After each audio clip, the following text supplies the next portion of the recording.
Hey singers, welcome back to the weekly warm-up. I know I just recorded a video about how you don't ever have to lip trill again if it's hard for you, but I realized I actually do know a couple tricks to make it easier. So if you watched that video and you are still thinking, it really is my heart's desire to learn to lip trill, I'm here for you. I have some suggestions.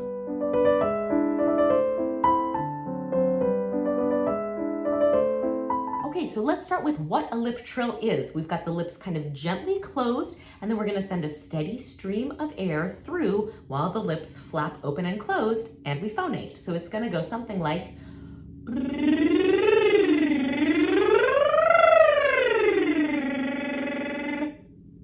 now, a lot of people find this really challenging, and so I want to show you just a few little things you might try and experiment with to see if you can make it a little bit easier. The first one is I want you to work on the size of the embouchure. So embouchure is a term for the opening of the mouth, and this is something that, horn players, brass players work on all the time. Just kind of either tight or loose, whatever it is. It has to do with kind of how open the lips are and kind of the pressure. So the first thing I want you to think about when you're thinking about your embouchure is, are you trying to flap the lips from edge to edge? That can be a little harder to sustain. And if you're finding that you're constantly like blowing out, like, and you can't really get the thing started, this might be you. So what I want you to try first is just to think about very gently pursing the lips or kind of making a very gentle kissing kind of face. And then through that smaller mouth opening, trying the lip trill. So instead of. Another thing you might try is, if that doesn't help, you might just put two fingers right here. Again, my lips are soft, my fingers are pressing very gently, but sometimes just kind of making the embouchure a little bit narrower can really help.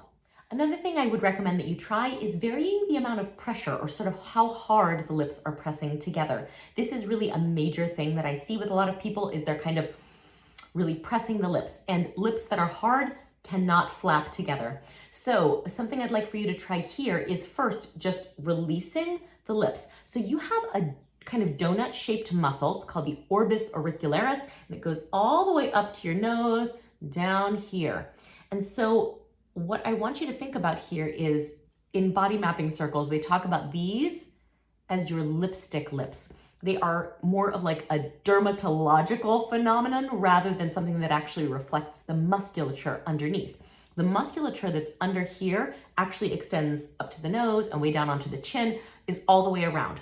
So if this is hard all the way around, you're not going to be able to get that flappy motion. So I want you to try just a little stretch here, or not really a stretch, a release. You're going to take one finger and thumb and just lift up the top lip and then sail on the bottom and just shake. And then after you do that, see if you can keep a little bit of that looseness as you try to vibrate the lips. Another thing I want you to think about is the consonant you're starting with. So are you thinking about starting with a P or with a B? I would recommend B if you can do it, because b is voiced, whereas p is unvoiced. What this means is that with B, we're starting the vibration of the vocal cords as the sound begins. So when you do, phonation begins at the very start. If you, can you hear there's a slight delay between, and that has to be the case if you use P, because is created without vocalization, without phonation between the vocal cords.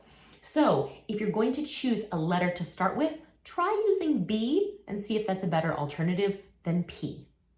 Part of the reason that conductors and singers love lip trills in the first place is that it really creates a steady stream of breath.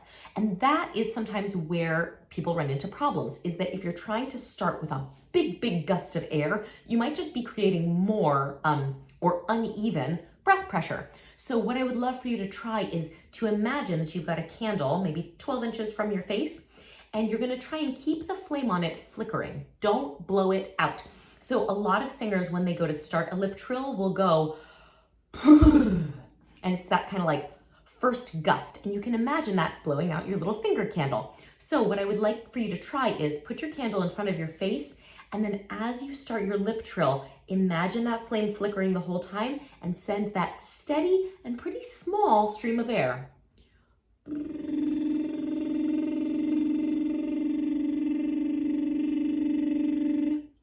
Sometimes having that external focus and a really clear visual image can help you to control the breath better than thinking steady breath flow.